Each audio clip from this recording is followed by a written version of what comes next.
Good evening, brave souls who dare to explore the darker corners of American supernatural history.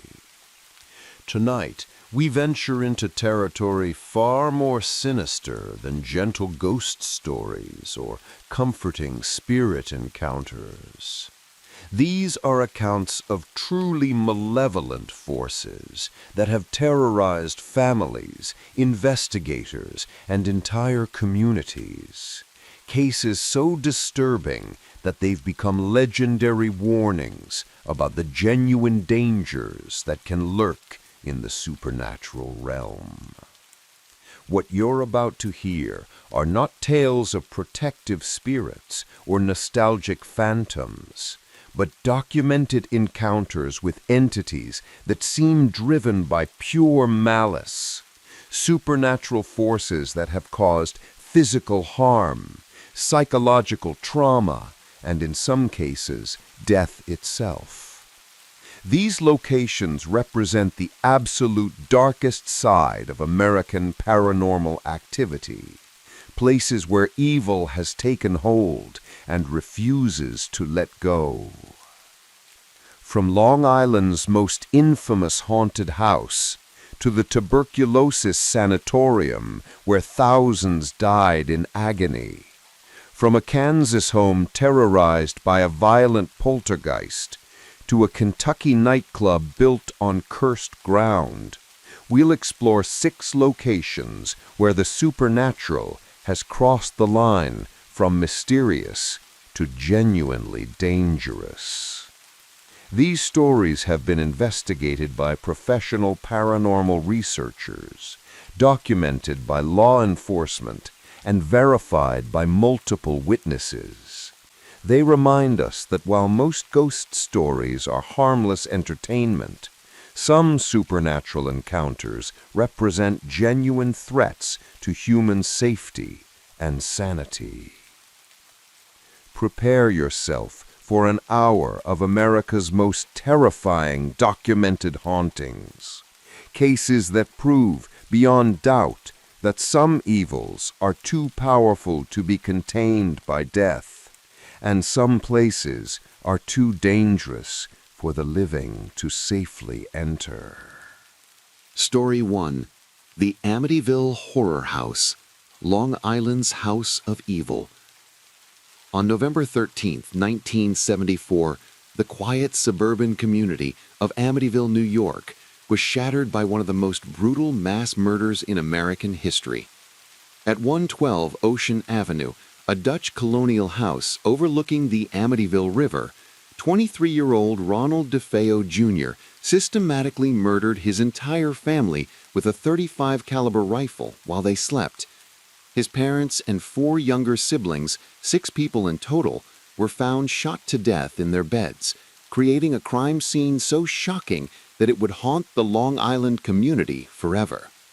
The DeFeo family murders were horrific enough, but they were only the beginning of the supernatural terror that would make 112 Ocean Avenue one of the most infamous addresses in America. What happened to the next family to live in the house would create a legend of supernatural malevolence that continues to terrify people nearly 50 years later. Just over a year after the murders, on December 18, 1975, George and Kathy Lutz moved into the house with Kathy's 3 children from a previous marriage.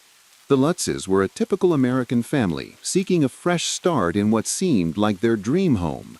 The house was beautiful, spacious, and priced well below market value due to its grisly history, a bargain that would prove to be the most expensive mistake of their lives. The supernatural activity began immediately and escalated with terrifying speed. On their very first night in the house, the Lutz family was awakened by loud banging sounds coming from throughout the house. George Lutz investigated, but found no source for the disturbance. The sounds continued every night, growing louder and more aggressive, as if something was trying to drive them from their new home. Within days, the house began exhibiting signs of malevolent intelligence that seemed focused on tormenting the family. Doors and windows would slam shut or swing open by themselves, often with such force that they would shake the entire house. Cold spots appeared throughout the rooms, but these weren't the tentacle drops associated with typical ghost encounters. These were areas of bone-chilling cold that seemed to radiate pure evil. George Lutz, a former Marine and skeptical man by nature, found his personality changing dramatically within weeks of moving into the house. He became increasingly irritable, violent, and obsessed with the house's fireplace, spending hours staring into the flames as if hypnotized. His appearance began to change as well. Friends and family noted that he was growing facial hair that made him look increasingly like Ronald DeFeo Jr., the mass murderer. Kathy Lutz experienced even more disturbing phenomena. She began having vivid, horrific nightmares about the DeFeo murders, dreams so realistic that she felt as if she was witnessing the killings firsthand. During the day, she would discover unexplained injuries on her body, scratches, bruises, and marks that appeared without any physical cause. The marks often appeared in patterns that suggested deliberate violence rather than accidental harm. The children were not spared from the house's malevolent attention. They reported seeing shadowy figures moving through their rooms at night, figures that seemed to watch them with hostile intent. The youngest child began speaking to an invisible friend named Jody, a demonic pig-like entity that only the child could see, but whose presence could be felt by the entire family.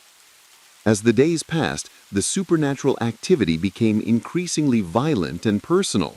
The house seemed to know intimate details about the family's lives and used this knowledge to torment them psychologically. Personal items would disappear and reappear in locations that held painful memories. Photographs would be found damaged or destroyed, always in ways that seemed designed to cause maximum emotional distress. The most terrifying incident occurred in the early morning hours of January 8, 1976. Kathy Lutz was levitated from her bed by an invisible force, suspended in midair while an unseen entity violently shook her. George Lutz witnessed this supernatural assault but was powerless to intervene, as he found himself paralyzed and unable to move or speak until the entity released his wife. Religious intervention proved not only ineffective but dangerous. When the family invited a Catholic priest to bless the house, the clergyman was physically attacked by the malevolent force. Father Ralph Pecoraro reported being struck by invisible hands, hearing a demonic voice ordering him to get out, and experiencing such severe psychological trauma that he advised the family to flee the house immediately. The paranormal investigators who studied the house documented evidence that suggested the presence of multiple malevolent entities, possibly demons rather than human ghosts. These beings seemed to feed on fear and negative emotions, growing stronger as the family's terror increased. The house itself appeared to be a focal point for supernatural evil, as if the DeFeo murders had somehow opened a gateway for malevolent forces to enter our world and establish a foothold in the physical world. After only 28 days in the house, the Lutz family fled in the middle of the night, leaving behind most of their possessions and never returning. They were so traumatized by their experience that they struggled for years to rebuild their lives, suffering from post-traumatic stress, financial ruin, and the constant fear that the evil they had encountered might follow them to their new homes. Subsequent investigations of 112 Ocean Avenue have produced mixed but disturbing results. Some paranormal researchers have documented intense paranormal activity, including electronic voice phenomena featuring threatening messages, unexplained cold spots, and electromagnetic anomalies that suggest the presence of malevolent entities. Others have found little evidence of ongoing haunting, leading to speculation that the evil may have been contained or exorcised. However, the house's reputation for supernatural malevolence has persisted for decades. Multiple families have lived there since the Lutzes, and while none have reported experiences as dramatic as the original haunting, many have described unsettling phenomena, unexplained sounds, feelings of being watched, and an overwhelming sense of dread that pervades certain areas of the house. The Amityville horror case has been the subject of extensive debate within the paranormal community. Skeptics argue that the Lutz family fabricated their story for financial gain, pointing to inconsistencies in their accounts and the lucrative book and movie deals that followed their experience. However, believers note that the family's terror appeared genuine, that they abandoned valuable possessions in their flight, and their lives were permanently damaged by their time in the house. What remains undisputed is the profound impact the Amityville Horror has had on American popular culture and our understanding of supernatural malevolence. The case introduced millions of Americans to the concept that some hauntings are not benign visits from deceased relatives, but genuine encounters with evil forces that pose real dangers to the living. Professional demonologists Ed and Lorraine Warren, who investigated the case extensively, concluded that the house was indeed infested with demonic entities that had been attracted by the violent murders and the negative psychic energy they generated. According to the Warrens, the DeFeo killings had created a psychic wound in the fabric of reality, allowing malevolent beings to enter our dimension and establish a foothold in the physical world. Today, 112 Ocean Avenue continues to fascinate and terrify people around the world. The address has been changed, and the house has been significantly renovated in an attempt to distance itself from its horrible history. But the legend of the Amityville Horror continues to serve as a warning about the dangers of supernatural evil. The case reminds us that while most paranormal encounters may be harmless or even comforting, some supernatural forces are genuinely malevolent and pose real threats to human safety. The Amityville Horror stands as America's most famous example of a house possessed by evil, a place where the supernatural crossed the line from mysterious to genuinely dangerous, creating a legacy of terror that continues to this day. Whether one believes the Lutz family's account or dismisses it as elaborate fiction, the Amityville Horror has secured its place in American folklore as the ultimate haunted house story, a tale that explores our deepest fears about the supernatural and reminds us that some evils are too powerful to be contained by death itself. Story 2. The Sallie House, Kansas's most violent poltergeist. In the small town of Atchison, Kansas, nestled along the Missouri River, stands a modest white frame house that has earned the terrifying distinction of being America's most physically aggressive haunted location. The Sallie House, named after the child spirit who allegedly inhabits it, has been the site of documented supernatural violence so extreme that it has driven multiple families from their home and left investigators with serious injuries that required medical treatment.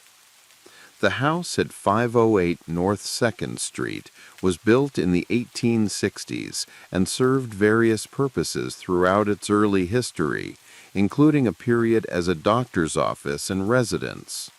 According to local legend, it was during this time that a tragic incident occurred which may have created the malevolent energy that continues to terrorize residents today. The story tells of a young girl named Sallie, approximately 6 years old, who was brought to the house suffering from severe abdominal pain. The doctor, working without proper anesthesia or surgical equipment, attempted to perform an emergency appendectomy on the kitchen table. The primitive surgery was unsuccessful, and Sallie died in agony, her last moments filled with excruciating pain and terror that allegedly imprinted themselves permanently on the house. However, paranormal investigators who have studied the Sallie House extensively believe that the entity responsible for the violence is not the innocent child spirit of Sallie, but something far more sinister that uses the child's identity as a mask to conceal its true malevolent nature. This deceptive entity has demonstrated an intelligence and cruelty that far exceeds what would be expected from the ghost of a traumatized child. The house's modern reputation for supernatural violence began in 1992 when Tony and Deborah Pickman moved in with their infant son. The Pickmans were a young couple seeking an affordable home in a quiet neighborhood, and the house on North 2nd Street seemed perfect for their needs. They had no knowledge of its alleged supernatural history and no expectation of encountering anything unusual. The supernatural activity began subtly, as it often does in genuinely haunted locations. The Pickmans noticed unexplained sounds, footsteps in empty rooms, doors closing by themselves, and the faint sound of a child crying when their baby was sleeping peacefully.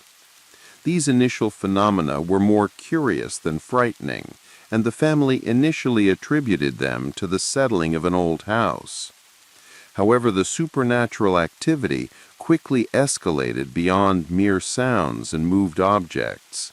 The entity began focusing its attention on Tony Pickman with a malevolence that was shocking in its intensity and personal nature.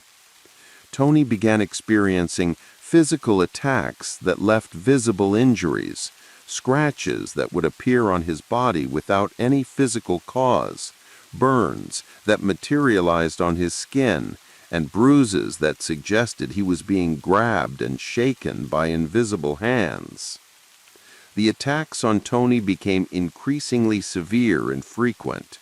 He would wake up to find long, deep scratches across his chest, back, and arms, wounds so severe that they required medical treatment and left permanent scars. The scratches often appeared in patterns of 3, leading some researchers to speculate about demonic involvement, as groups of 3 scratches are considered a mocking reference to the Holy Trinity in demonology. Even more disturbing were the burn marks that would appear on Tony's body without any contact with heat sources. These burns were often in the shape of handprints, as if something with burning hands was grabbing him. Medical professionals who examined Tony's injuries confirmed that they were consistent with actual physical trauma, not self-inflicted wounds or psychological manifestations. The entity's attacks were not limited to nighttime hours. Tony would be assaulted by invisible forces while fully awake and in the presence of witnesses, including his wife and visiting friends. Observers watched in horror as scratches would appear on his skin in real time, as if drawn by an invisible claw. The attacks seemed to intensify when Tony attempted to investigate the phenomena, or when he expressed skepticism about the supernatural activity. Deborah Pickman experienced her own terrifying encounters with the malevolent entity, though the attacks on her were generally less severe than those inflicted on her husband. She reported being pushed downstairs by invisible hands, having her hair pulled violently while she slept, and experiencing unexplained illnesses that doctors could not diagnose or treat effectively. The couple's infant son also became a target of the entity's aggression. The baby would scream inconsolably for hours without any apparent cause, and the parents often found him in impossible positions in his crib, as if he had been moved by unseen forces. On several occasions, the child appeared to be interacting with invisible presences, reaching toward empty air, and babbling as if carrying on conversations with entities only he could perceive. The supernatural violence at the Sallie House was not limited to the Pickman family. Friends and relatives who visited the house often became targets of the entity's aggression. Guests reported being pushed, scratched, and burned by invisible forces, with some requiring emergency medical treatment for injuries sustained during their visits. Professional paranormal investigators who studied the house documented some of the most extreme supernatural violence ever recorded in American paranormal research. The entity demonstrated an ability to manipulate physical objects with deadly force, hurling heavy items across rooms and creating dangerous conditions for anyone present in the house. Electronic equipment brought into the house was frequently destroyed or malfunctioned in ways that suggested intelligent sabotage rather than random electromagnetic interference. Cameras would malfunction when focused on areas where the entity was active. Audio equipment would record threatening messages in languages that researchers could not identify, and temperature monitoring devices would register impossible readings that defied the laws of physics. The most disturbing aspect of the Sallie House haunting was the entity's apparent ability to feed on negative emotions and grow stronger through causing fear and pain. The more terrified and injured the residents became, the more powerful and aggressive the supernatural attacks would become, creating a horrifying cycle of escalating violence. Religious intervention at the Sallie House proved not only ineffective, but dangerously counterproductive. Multiple attempts at exorcism or spiritual cleansing resulted in violent reactions from the entity, with clergy members being physically attacked during their efforts to bless or cleanse the house. Some religious officials who attempted to help the family reported being followed home by the malevolent presence, suggesting that the entity was not confined to the house itself. After enduring 2 years of constant supernatural abuse, the Pickman family finally abandoned the house in 1994, leaving behind most of their possessions in their desperate flight from the violence. Tony Pickman's physical and psychological injuries from his time in the house required years of medical treatment and counseling, and the family struggled to rebuild their lives after their traumatic experience. Subsequent residents of the Sallie House have reported varying levels of supernatural activity, but none have endured the extreme violence experienced by the Pickman family. Some researchers speculate that the entity's energy was somehow depleted by its prolonged assault on the Pickmans, while others believe that it simply chooses its victims based on unknown criteria. The house has since become a destination for paranormal investigators and ghost hunters, many of whom have documented continuing supernatural activity. However, the violence experienced by visitors is generally less severe than what the Pickman family endured, though injuries and equipment damage remain common occurrences. Modern paranormal researchers who have studied the Sallie House believe that the entity responsible for the violence is not actually the spirit of a deceased child, but rather an inhuman entity that has never been alive in the conventional sense. This malevolent being may be using the identity of Sallie as a deceptive mask to make itself appear less threatening, while it torments and feeds off the fear of its victims. The Sallie House case represents one of the most well-documented examples of malevolent supernatural activity in American paranormal research.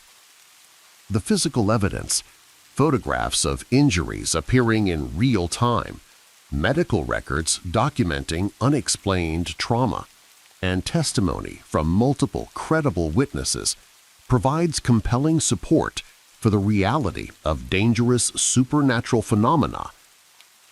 Today, the Sallie House continues to serve as a stark reminder that not all paranormal encounters are benign curiosities or comforting visits from deceased loved ones. Some supernatural entities are genuinely hostile and pose real physical dangers to the living, capable of causing serious injuries and psychological trauma that can last for years. The case has influenced paranormal research methodology, leading investigators to take greater precautions when studying potentially dangerous haunted locations. It has also contributed to our understanding of malevolent supernatural entities and their ability to cause genuine harm to human beings. The Sallie House stands as one of America's most terrifying haunted locations, a place where the supernatural has repeatedly crossed the line from mysterious to genuinely dangerous, creating a legacy of violence and terror that continues to this day. It serves as a warning that while curiosity about the paranormal is natural, some mysteries are better left unexplored, and some doors are too dangerous to open. Story 3: The Villisca Axe Murder House, Iowa's Unsolved Nightmare.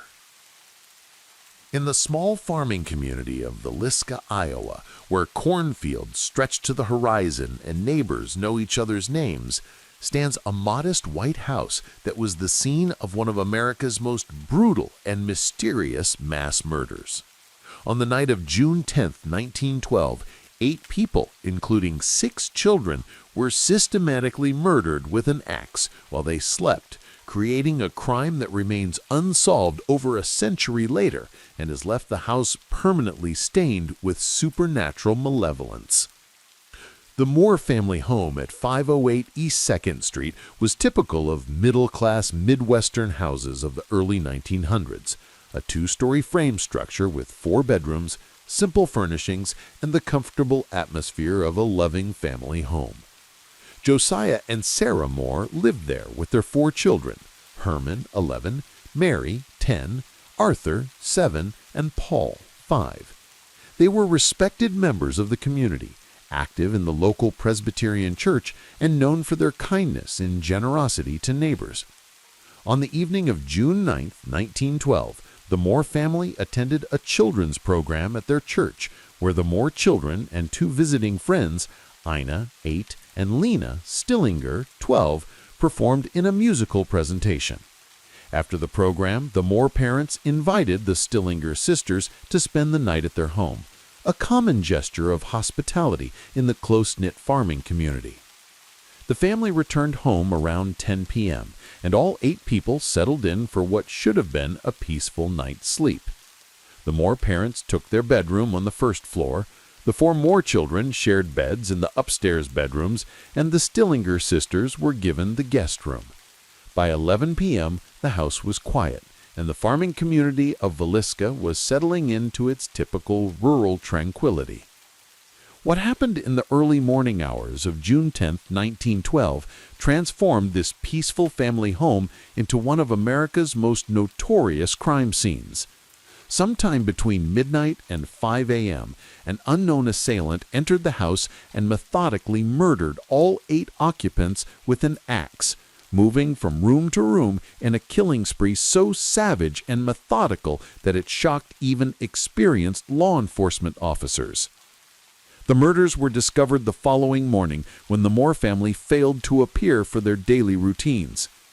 Mary Peckham, a neighbor, became concerned when the family didn't emerge from their house and the children didn't come out to do their morning chores.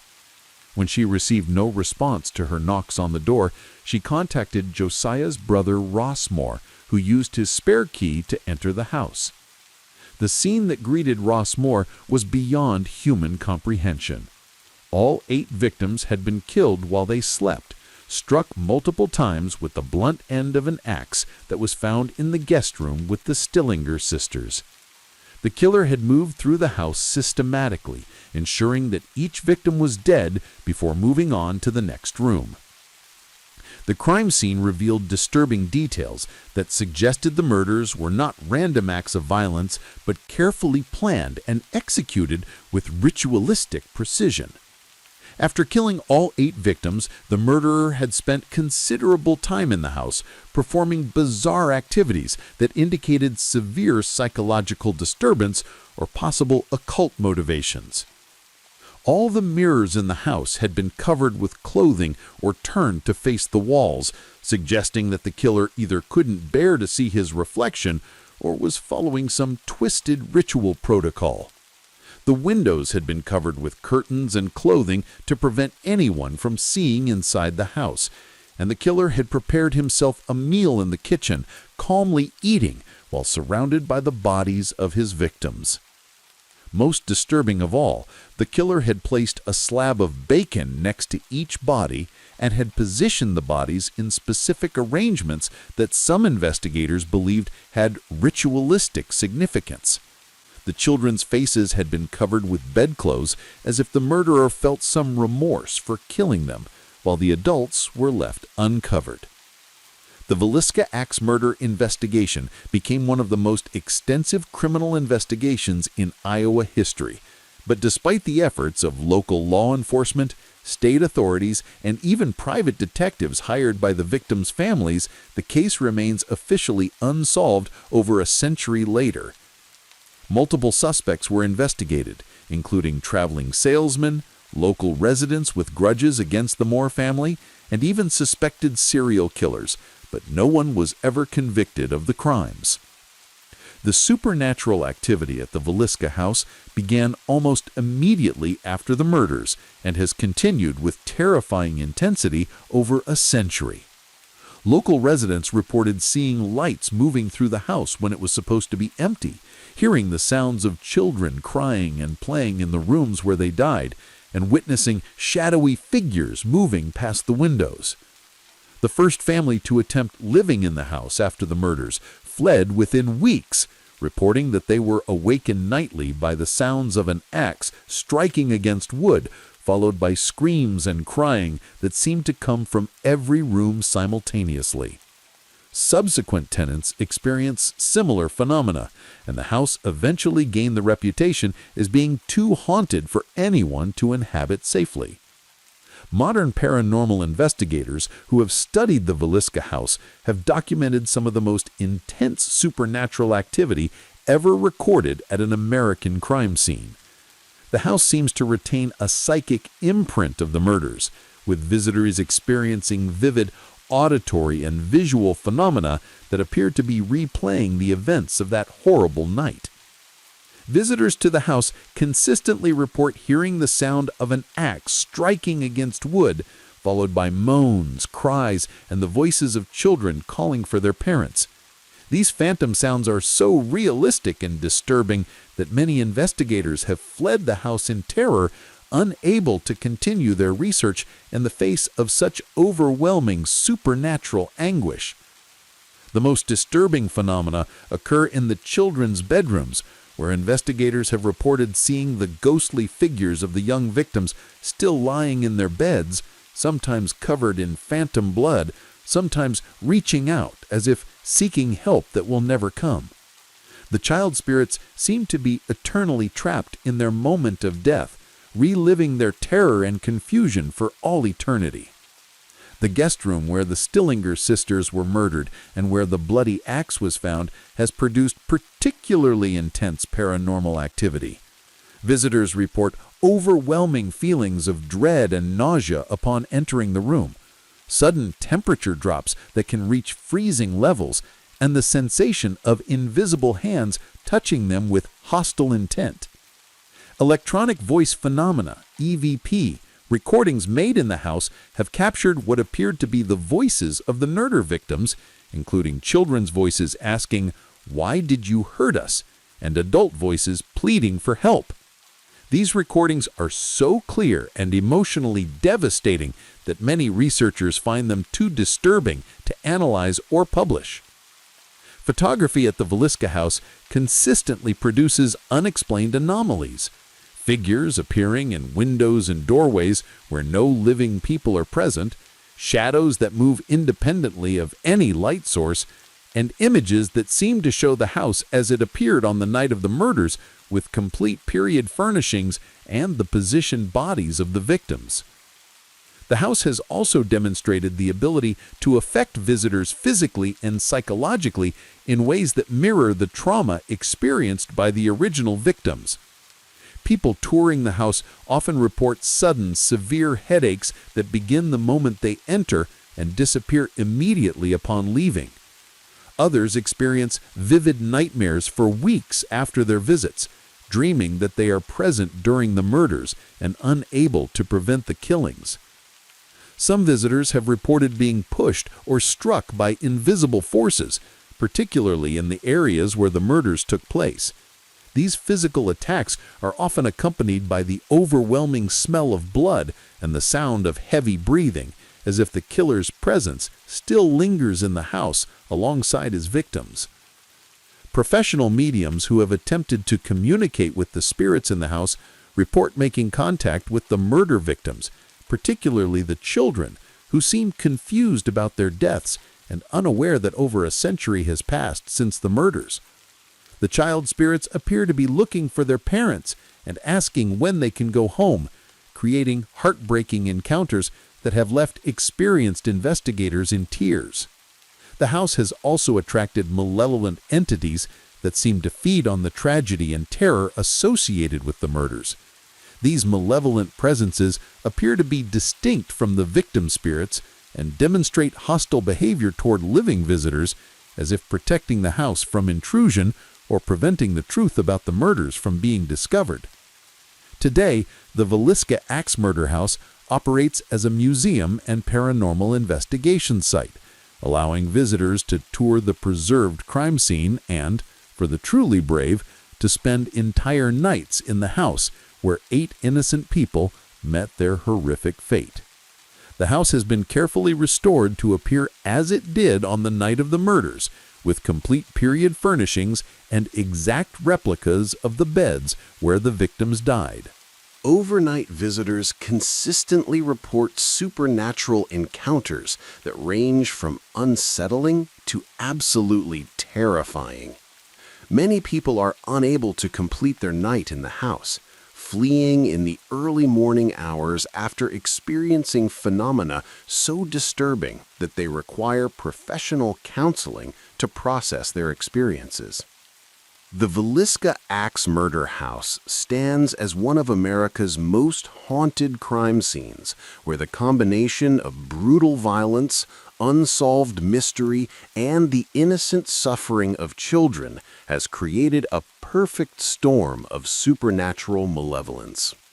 The house serves as a testament to the theory that extreme trauma can create permanent paranormal activity, leaving psychic wounds in the fabric of reality that may never heal.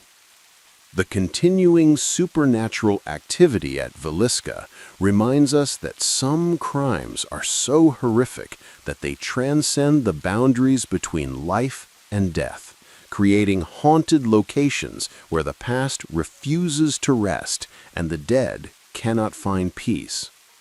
The house stands as an eternal monument to 8 innocent victims whose murders remain one of America's most baffling unsolved crimes, and whose spirits seem destined to seek justice that may never come.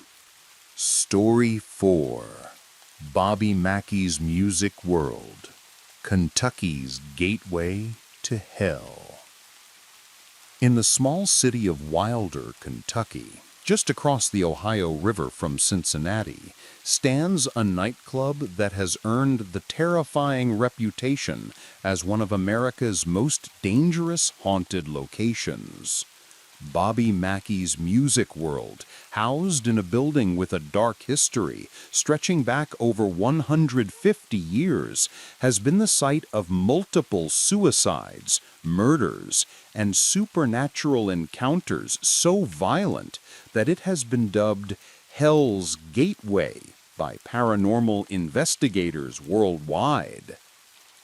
The land on which Bobby Mackey sits has been cursed by tragedy since the mid-1800s, when it served as a slaughterhouse where thousands of animals were butchered to feed the growing populations of Cincinnati and northern Kentucky. Local folklore suggests that the constant bloodshed and death at the slaughterhouse created a psychic wound in the earth that attracted malevolent supernatural entities, setting the stage for over a century of paranormal terror. After the slaughterhouse closed, the building was converted into a roadhouse and gambling den that quickly developed a reputation as one of the most dangerous establishments in the region.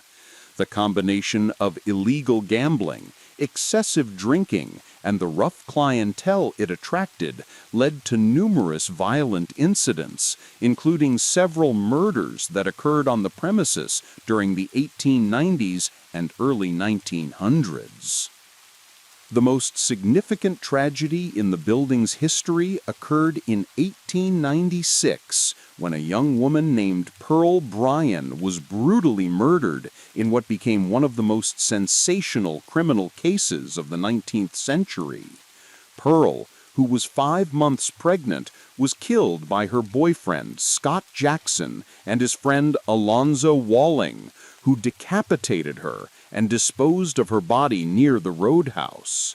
The men were subsequently tried, convicted, and executed for the crime, but not before Jackson reportedly cursed the land, vowing that he and Pearl would never rest in peace. Pearl's headless body was found, but her head was never recovered, despite extensive searches by law enforcement and volunteers. According to local legend, her murderers threw the head into a well on the property, and her spirit has been searching for it ever since, creating the foundation for the supernatural terror that would plague the location for generations to come. In the 1920s, the building was converted into a speakeasy and gambling casino called the Lakeview, which attracted bootleggers, gamblers, and criminals during the Prohibition era. The establishment's reputation for violence continued, with multiple shootings, stabbings, and mysterious disappearances occurring within its walls. During this period, witnesses began reporting their first encounters with the supernatural forces that would make the location infamous. The building's basement, which had once been used for slaughtering animals and later for storing illegal liquor, became a focal point for paranormal activity. Employees and patrons reported seeing the ghost of a headless woman wandering through the basement, apparently searching for something she could never find. This apparition, believed to be Pearl Bryan, would become the most famous of the many spirits that inhabit the building. After Prohibition ended, the building served various purposes, including a restaurant and dance hall, but its reputation for supernatural activity and violent incidents continued to grow. Every business that attempted to operate in the building experienced unexplained phenomena, employee injuries, and financial difficulties that eventually forced them to close. In 1978, Bobby Mackey purchased the building and converted it into a country music nightclub, naming it Bobby Mackey's Music World. Mackey was initially skeptical of the building's supernatural reputation, but he and his family would soon discover that the legends of paranormal activity were terrifyingly real. The supernatural activity at Bobby Mackey's began almost immediately after the nightclub opened. Employees reported tools and equipment being moved or destroyed by invisible forces, lights turning on and off by themselves, and the sounds of phantom music coming from the stage when no one was present. The building's jukebox would play songs on its own, often selecting melancholy ballads that seemed to reflect the tragic history of the location. Bobby Mackey's wife, Janet, became a primary target of the malevolent entities that inhabit the building. She experienced physical attacks that left visible injuries, including being pushed downstairs by invisible hands and being grabbed and shaken by unseen forces. During her pregnancy, Janet reported that the spirits seemed particularly aggressive, as if they were trying to harm her unborn child. The most terrifying incident involving Janet Mackey occurred when she was alone in the building and was possessed by what appeared to be the spirit of Pearl Bryan. During this supernatural encounter, Janet spoke in a voice that was not her own, claiming to be Pearl and demanding help in finding her missing head so that she could finally rest in peace.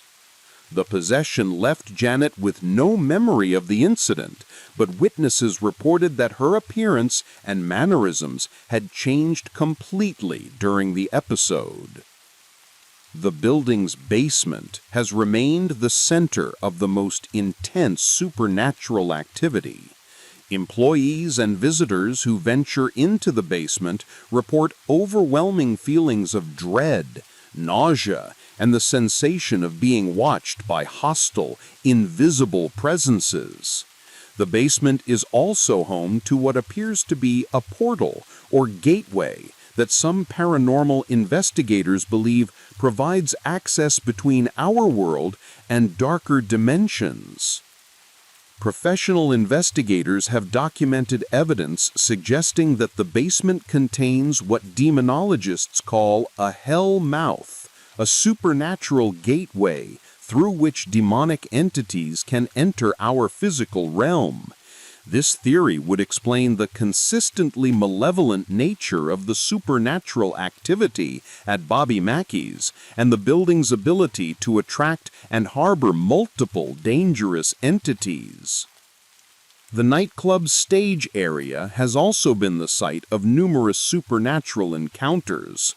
Performers have reported being pushed, scratched, and even thrown off the stage by invisible forces during their acts.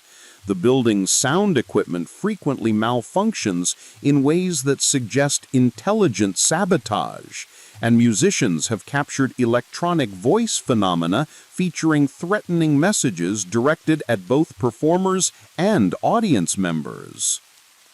One of the most famous spirits at Bobby Mackey's is that of a former caretaker named Carl Lawson, who lived in an apartment above the nightclub for several years during the 1980s. Lawson claimed to have daily interactions with the building's supernatural inhabitants and served as an unofficial guide for paranormal investigators who came to study the location. After Lawson's death in 2012, his spirit apparently joined the collection of entities that haunt the building, with visitors reporting encounters with a friendly ghost who seems to protect people from the more malevolent spirits. The supernatural activity at Bobby Mackey's is not limited to the building itself. The adjacent parking lot and surrounding property have been the sites of numerous paranormal encounters, including apparitions of Pearl Bryan searching the grounds for her missing head, phantom horses and carriages that appear to be from the 19th century, and mysterious lights that move through the area without any identifiable source. Visitors to Bobby Mackey's consistently report physical symptoms that suggest exposure to supernatural forces, unexplained scratches and bruises, severe headaches that begin upon entering the building and disappear upon leaving, and electrical burns that appear without contact with any electrical equipment. Some visitors have required medical treatment for injuries sustained during their encounters with the building's malevolent entities. The nightclub has been investigated by numerous professional paranormal researchers, including prominent figures in the field, such as the late Dave Schrader and paranormal investigator Keith Age. These investigations have yielded compelling evidence of supernatural activity, including clear electronic voice phenomena, photographic anomalies, and instrumental readings that suggest the presence of multiple entities with varying levels of hostility toward the living. Religious officials who have attempted to bless or exorcise Bobby Mackey's have universally reported that their efforts were met with violent supernatural resistance. Some clergy members have been physically attacked during their attempts to cleanse the building, while others have reported that the malevolent entities seem to grow stronger and more aggressive following religious interventions. The building's reputation for supernatural danger has attracted both serious researchers and thrill-seekers, but Bobby Mackey has had to implement strict safety protocols due to the genuine physical dangers posed by the paranormal activity. Visitors must sign liability waivers acknowledging the potential risks, and the nightclub maintains detailed incident reports documenting supernatural encounters and related injuries. Despite the constant supernatural activity, Bobby Mackey's continues to operate as a country music nightclub, with Bobby Mackey himself having developed a pragmatic relationship with the building's ghostly inhabitants.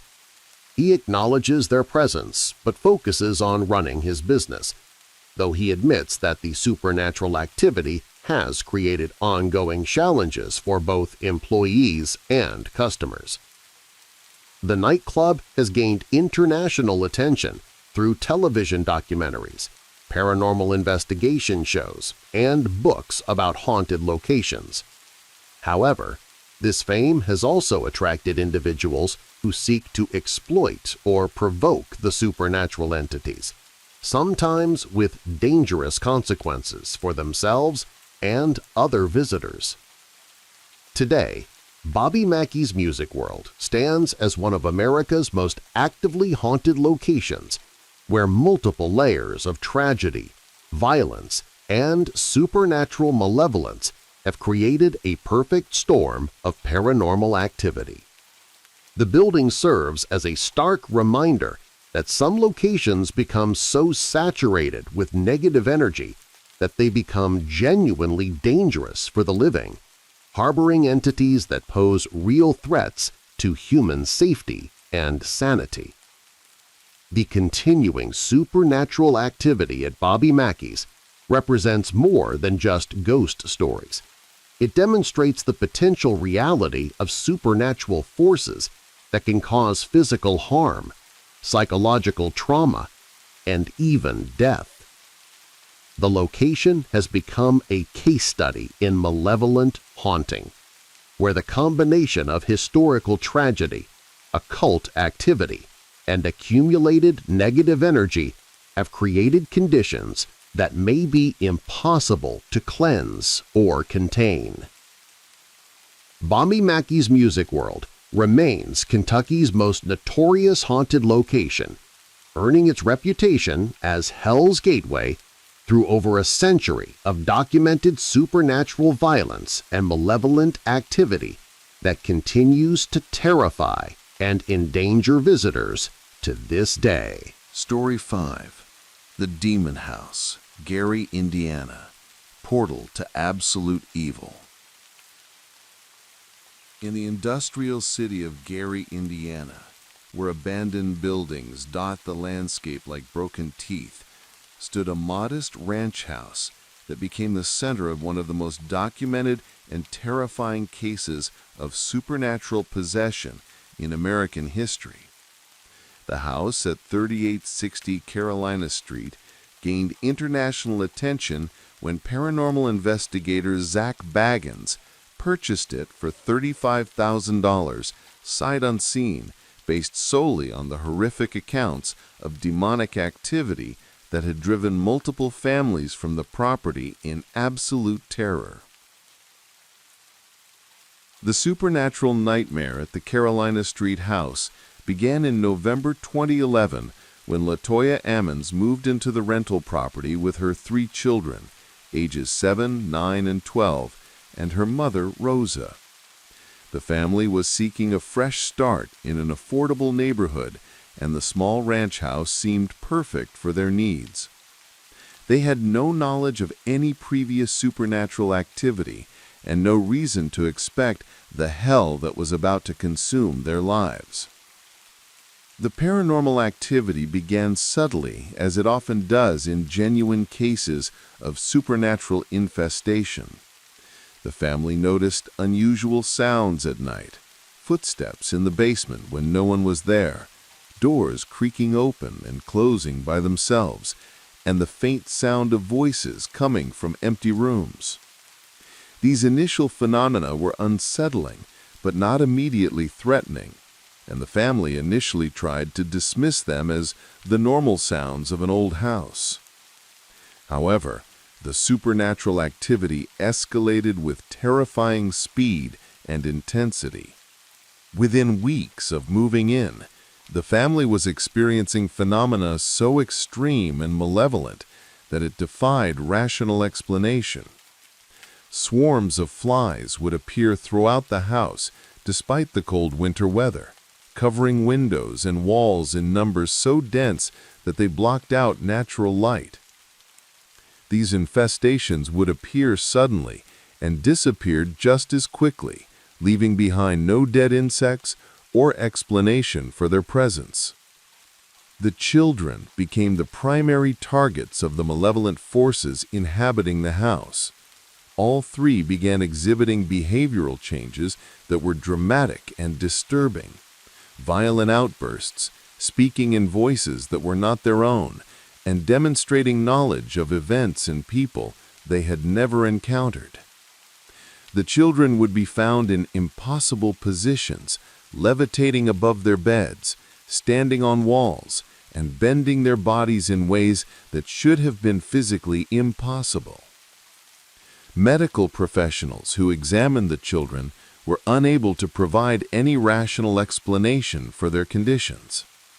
Hospital staff documented incidents where the children would speak in deep adult voices, demonstrate superhuman strength, and exhibit knowledge of personal details about hospital employees that they had no way of knowing. Nurses and doctors reported feeling overwhelmed by an evil presence whenever they were in the same room as the affected children. The most documented and terrifying incident occurred at the Gary Methodist Hospital, where LaToya Ammons had taken her 9-year-old son for psychiatric evaluation. In the presence of multiple hospital staff members, including medical professionals and a caseworker from the Indiana Department of Child Services, the boy reportedly walked backward up a wall and across the ceiling, defying the laws of gravity while maintaining perfect composure. Valerie Washington, a veteran DCS caseworker who witnessed the incident, was so traumatized by what she saw that she immediately contacted her supervisors and recommended that the case be transferred to someone else. Washington, who had investigated thousands of child abuse cases during her career, stated that nothing in her professional experience had prepared her for the supernatural phenomena she witnessed at the hospital. The demonic activity was not limited to the children. LaToya Ammons herself began experiencing possession episodes during which she would speak in voices and languages that were not her own, demonstrate knowledge of events from centuries past, and exhibit physical strength that far exceeded her normal capabilities. During these episodes, family members and witnesses reported that Ammon's appearance would change dramatically. Her features would contort, her eyes would roll back, and an aura of absolute evil would emanate from her presence. Rosa Campbell, the children's grandmother, also became a target of the malevolent entities.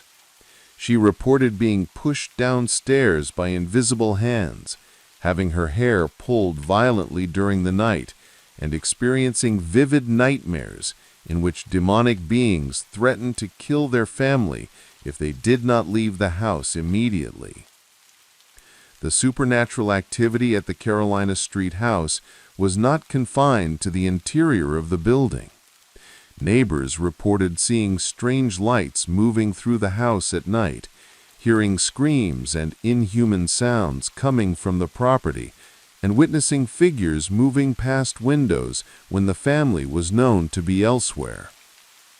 Local law enforcement became involved in the case when the family's supernatural experiences began to threaten public safety. Captain Charles Austin of the Gary Police Department documented the family's claims and personally witnessed phenomena that challenged his understanding of reality. Austin reported seeing objects move by themselves, experiencing dramatic temperature changes in specific areas of the house, and feeling an overwhelming sense of evil presence that affected him both physically and psychologically. The case attracted the attention of the Catholic Church when the family sought spiritual help for their supernatural torment. Father Michael Maginot, a priest with experience in exorcism and deliverance ministry, became involved after being contacted by the family's desperate plea for help. Father Maginot conducted multiple exorcisms and blessing ceremonies, but reported that the demonic entities demonstrated unusual resistance and seemed to grow stronger rather than weaker following religious interventions. The priest's involvement in the case was documented through official church records, police reports, and medical evaluations, creating an unprecedented level of verification for claims of demonic possession. Father Maginot reported that the entities inhabiting the house demonstrated intelligence, malice, and supernatural powers that convinced him that the family was dealing with genuine demonic infestation rather than psychological disorders or fraud. Child Protective Services became involved when teachers and school officials reported that the children's behavioral problems were becoming dangerous to themselves and other students. The children were temporarily removed from the home and placed in foster care. But the supernatural activity apparently followed them to their new placements, creating additional trauma for foster families and social workers. During medical examinations ordered by the court, the children continued to exhibit supernatural phenomena that medical professionals could not explain through conventional diagnoses. Brain scans, blood tests, and psychiatric evaluations all returned normal results, despite the children's ongoing episodes of possession, supernatural knowledge, and physical manifestations that defied medical understanding.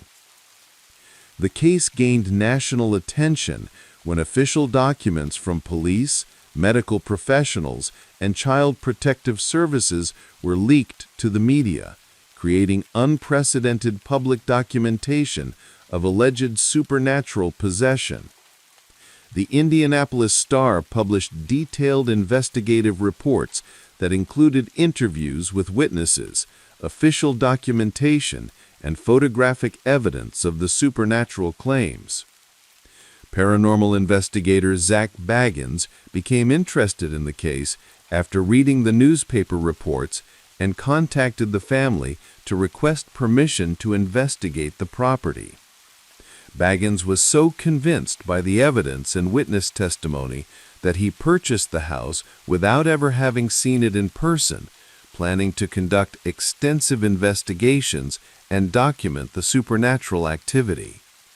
Baggins' investigation of the Carolina Street house yielded some of the most compelling evidence of supernatural possession ever recorded on film. His documentary crew captured footage of objects moving by themselves, recorded electronic voice phenomena featuring demonic voices, and documented physical attacks on crew members by invisible entities.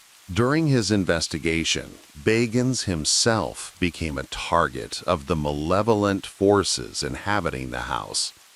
He reported being scratched, pushed, and psychologically tormented by the entities, and experienced health problems that began during his time in the house and persisted for months afterward. Several members of his investigation crew quit the project after experiencing supernatural attacks that they found too frightening to continue documenting. The house's supernatural activity seemed to intensify during Bagan's investigation, as if the entities were reacting to the attention and attempting to drive away the investigators. Equipment malfunctioned constantly.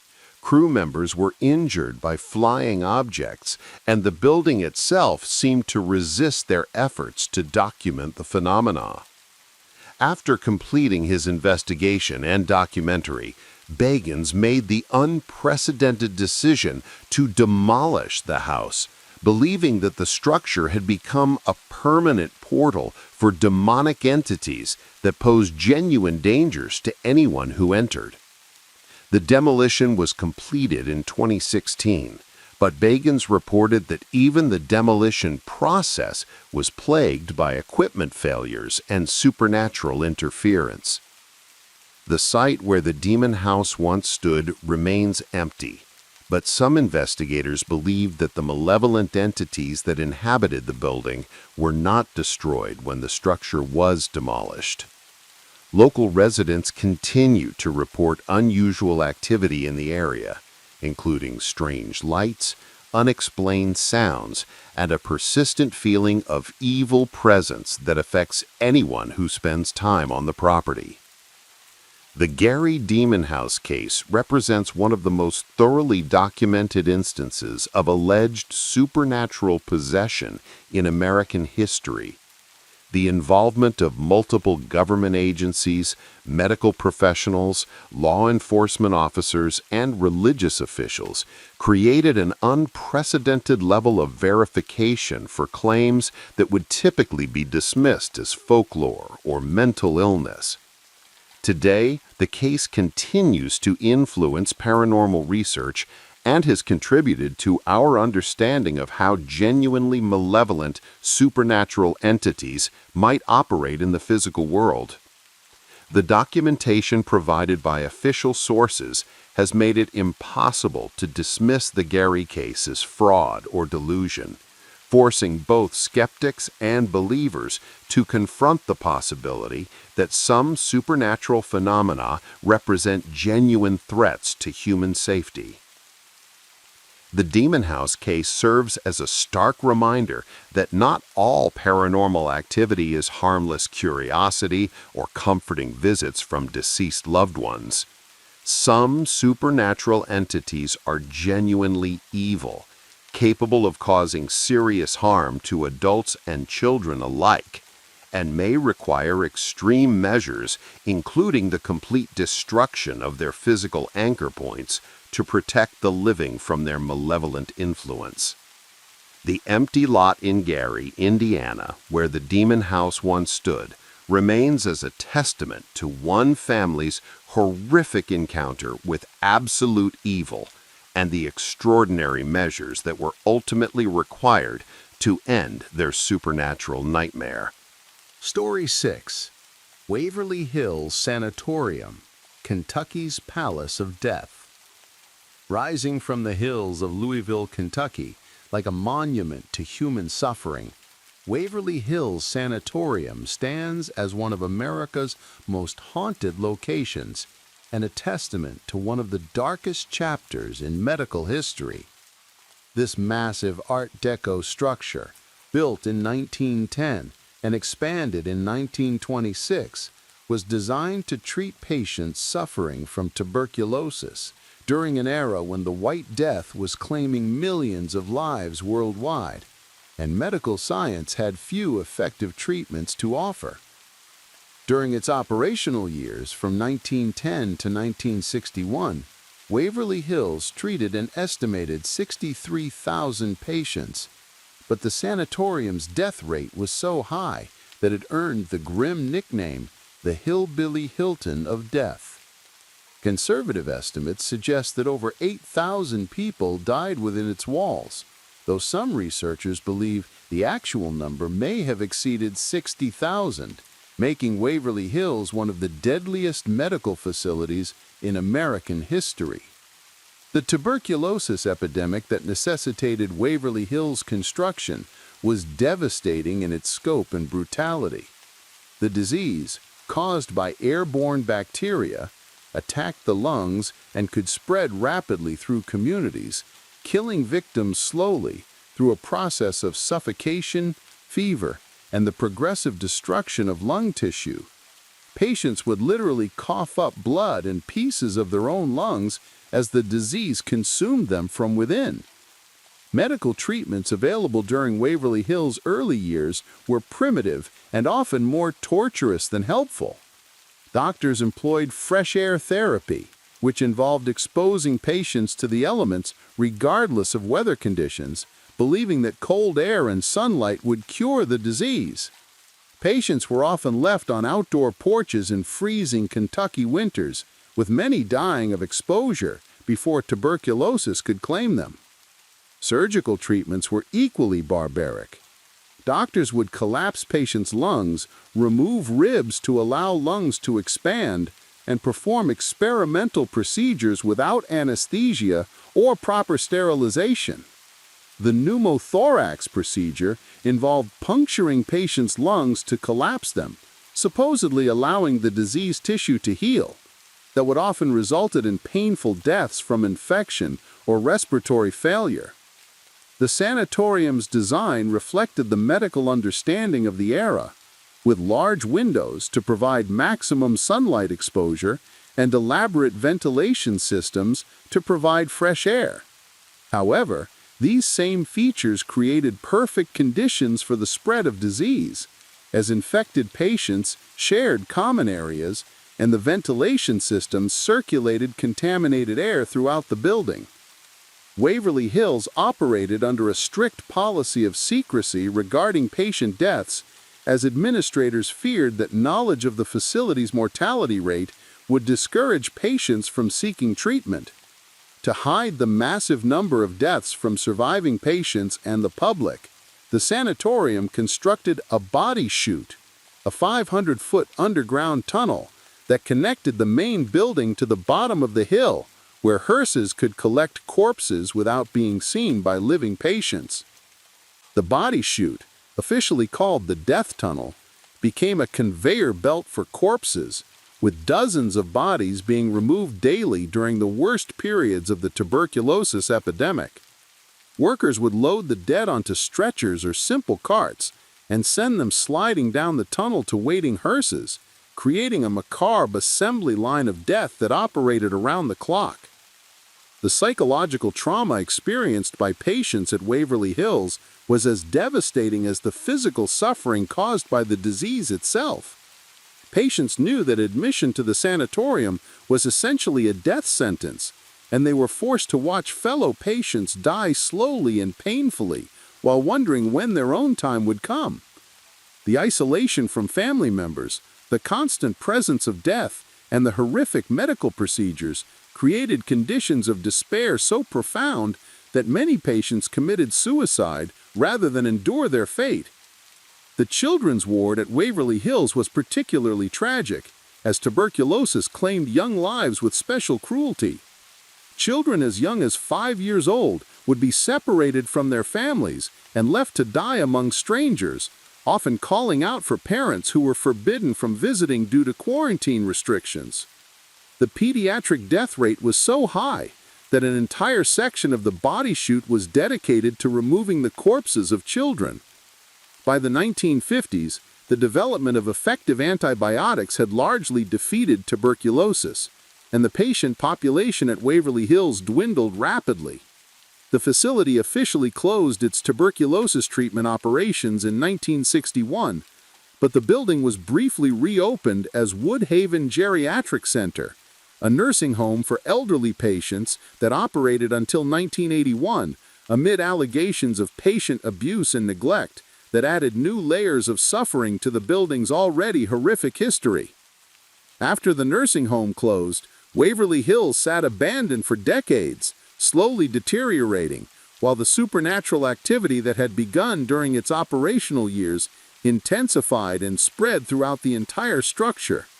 The combination of massive death toll, extreme human suffering, and the building's abandoned state created perfect conditions for what paranormal researchers consider one of the most actively haunted locations in the world. The supernatural phenomena at Waverly Hills encompass virtually every type of paranormal activity documented by researchers: full-body apparitions, shadow figures, electronic voice phenomena, temperature anomalies, electromagnetic disturbances, and physical interactions with living visitors. The intensity and variety of the supernatural activity suggests that the building houses multiple generations of spirits, representing the thousands of patients who died within its walls. The fourth floor of Waverly Hills, which housed the most severely ill patients and had the highest death rate, has become the epicenter of the building's paranormal activity. Visitors consistently report seeing the full-body apparitions of patients in hospital gowns wandering the hallways, apparently unaware that they are dead and continuing to follow the daily routines they maintain during their treatment. The most famous spirit at Waverly Hills is Mary, a young nurse who allegedly committed suicide by hanging herself in room 502 after discovering she was pregnant out of wedlock. Mary's apparition has been seen throughout the building, but she appears most frequently in the room where she died, often interacting with living visitors by moving objects, manipulating lights, and creating sudden temperature changes. Room 502 itself has become legendary among paranormal investigators for the intensity of supernatural activity that occurs there. Visitors report being touched by invisible hands, hearing whispered conversations between deceased medical staff, and experiencing overwhelming sensations of sadness and despair that seem to emanate from the room's walls themselves. The children's ward produces some of the most heartbreaking supernatural encounters at Waverly Hills. Investigators regularly report hearing the voices of children calling for their mothers, the sounds of phantom footsteps running through empty corridors, and the appearance of child-sized shadows playing games in areas where no living children are present. Toys and children's items left by investigators are often found moved or rearranged, as if invisible children are continuing to play decades after their deaths. The body chute has proven to be one of the most terrifying areas of Waverly Hills for paranormal investigators. The 500-foot tunnel seems to retain the psychic energy of the thousands of corpses that were transported through it, creating an atmosphere of death and despair so intense that many visitors are unable to complete the journey from top to bottom. Investigators who enter the body chute report being followed by shadow figures, hearing the sounds of bodies being dragged across the concrete floor, and experiencing physical sensations of being pushed or pulled by invisible forces. Some visitors have reported seeing apparitions of workers from the sanatorium's operational period, still carrying out their grim duty of transporting the dead down the tunnel to waiting hearses. Modern paranormal investigators have conducted extensive research at Waverly Hills, using sophisticated equipment to document the supernatural activity. Electronic voice phenomena recordings made throughout the building have captured hundreds of voices speaking in multiple languages, often providing names, dates, and medical details that correspond with historical records of actual patients who died at the facility. Electromagnetic field detectors register constant anomalies throughout Waverly Hills, with readings that suggest the presence of multiple entities moving through the building simultaneously. Thermal imaging equipment has recorded human-shaped temperature variations that appeared to correspond with reported apparition sightings, providing compelling visual evidence of supernatural activity. Photography at Waverly Hills consistently produces unexplained anomalies, figures appearing in hospital gowns, mysterious lights moving through corridors, and shadows that seem to possess independent intelligence and purpose. Video equipment has captured footage of objects moving by themselves, doors opening and closing without physical cause, and apparitions that appear solid enough to cast shadows and reflect light. The building's current owners have embraced its supernatural reputation, operating Waverly Hills as a paranormal tourism destination that offers ghost tours, overnight investigations, and educational programs about both the medical history and supernatural activity of the facility. These programs have allowed thousands of visitors to experience the building's paranormal phenomena firsthand, while learning about the tragic human cost of the tuberculosis epidemic. Professional paranormal researchers consider Waverly Hills to be one of the most important supernatural research locations in America, due to the quality and consistency of the phenomena that occur there. The building serves as a laboratory for studying how extreme human suffering and mass death might create permanent paranormal activity, providing insights into the relationship between trauma and supernatural manifestation. Today, Waverly Hills Sanatorium stands as both a monument to medical history and a testament to the enduring power of human suffering to transcend death itself. The thousands of spirits that inhabit the building serve as eternal reminders of the tuberculosis victims who died in isolation and agony, far from their families and loved ones. The supernatural activity at Waverly Hills represents more than just ghost stories. It demonstrates how locations that have witnessed extreme human tragedy can become permanently imprinted with the emotional and spiritual energy of those who suffered and died there. The building serves as a bridge between the world of the living and the realm of the dead, where past and present coexist in ways that challenge our understanding of life, death, and the nature of human consciousness. Waverly Hills Sanatorium remains one of America's most compelling paranormal locations, where the ghosts of tuberculosis victims continue their eternal vigil, ensuring that their stories of suffering and courage will never be forgotten by the living who walk through the same corridors where they took their final breaths over half a century ago.